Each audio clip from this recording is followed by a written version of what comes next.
着火剤で入れてさ、新聞が燃えた時もさ、これっぽい色があれして、なんだ、やっぱインク色なんだろう。インクの物質が多分その炎色反応が出るやつ入ってた。前さ、前のお父さんのやつはさ、色変わりよったよね、いろいろ。もうちょっと青だけじゃなくてさ、あれはちょっと高いやつ。いい匂い。何の木だ？たまにいい匂いがする。なんかいろんな木があったよ。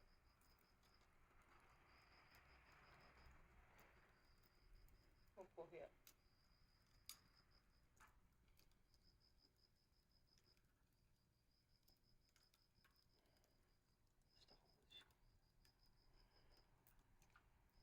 やばい。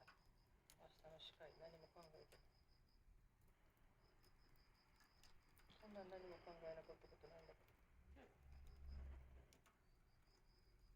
4年ぶりの敬老会なのに